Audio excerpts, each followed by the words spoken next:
Hello, everyone. This is Reb Brad, and this is the Soccer Chaplains United podcast from the Touchline. Today's podcast is part of our Lesson from Lasso series, and regular listeners know by the sound of that tune you can skip ahead a minute and get into the pod for the day. Well, unless you've been under a rock, off the grid, or stranded on a deserted island for the last few years, you've probably heard of the Ted Lasso show. After being around professional football for so many years as a chaplain, I thought I would offer a chaplain's perspective on what we see on the screen. I believe there's some great lessons to be learned, whether you're a person of faith or not, and there are personal and professional points of development no matter what your relationship with soccer. Athletes, coaches, staff, executives, even fans of the beautiful game will hopefully find the next few minutes creative, challenging, and encouraging all at the same time. Thanks for listening. Here we go with another lesson from Ted Lasso. He's found the space, and he's found the back of the net. Just a little off foot, thinking he's going to go far post. Not strong enough with his right hand.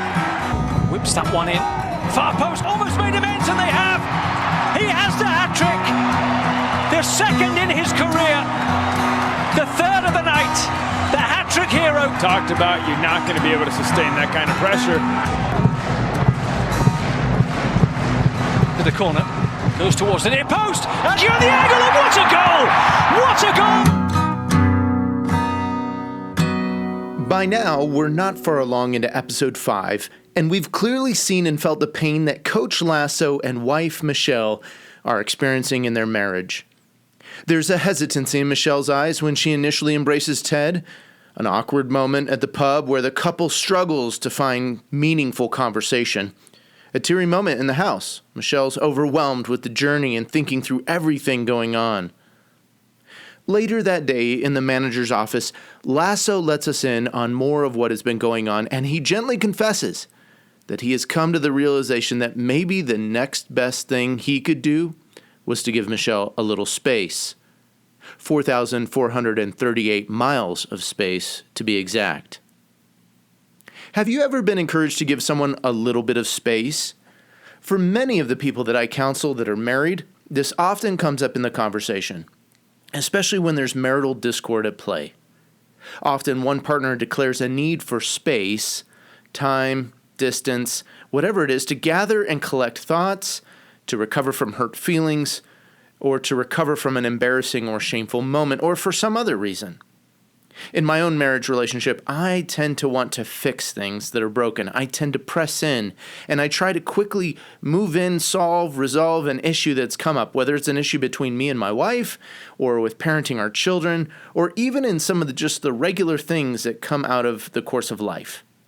I don't like to have unresolved conflict or issues, even when I'm the major offender, even when it's my fault. But there's a critical need at times for space in the relationship rhythms of marriage. James, the half-brother of Jesus and leader of the early church, wrote some wise counsel to early Christian believers. He wrote this: "My dear brothers and sisters, take note of this. Everyone should be quick to listen, slow to speak, and slow to become angry, because human anger does not produce the righteousness that God desires." You can find that in James 1, 19 through 20.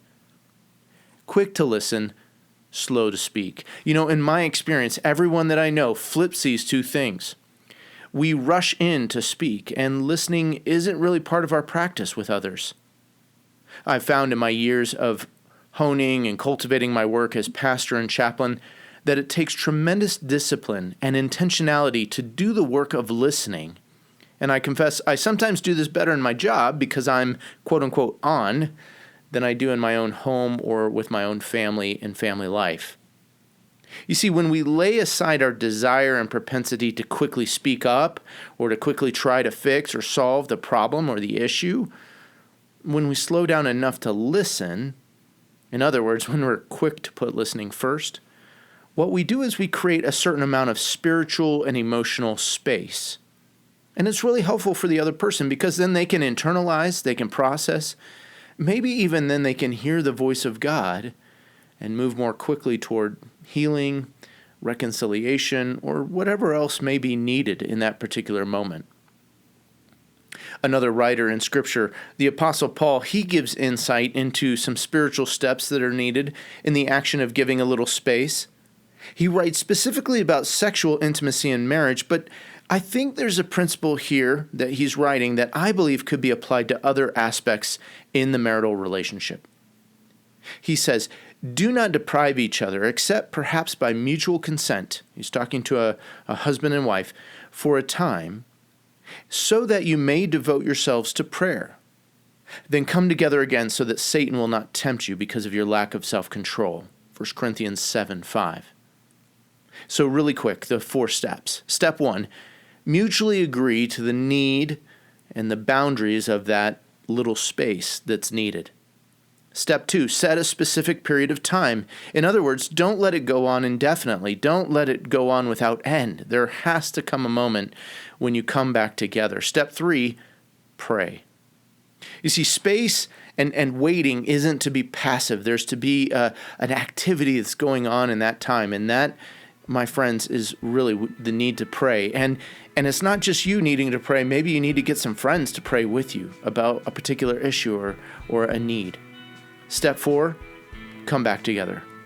Work toward resolution, work toward reconciliation. And here's where I think Coach Lasso may have been left in the lurch.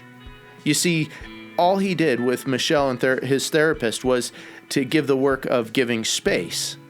And that on its own is unlikely to produce the reconciliation or growth that a troubled marriage or relationship needs. Well, thanks for listening to this lesson from Ted Lasso. This is Red Brad coming to you from the Touchline.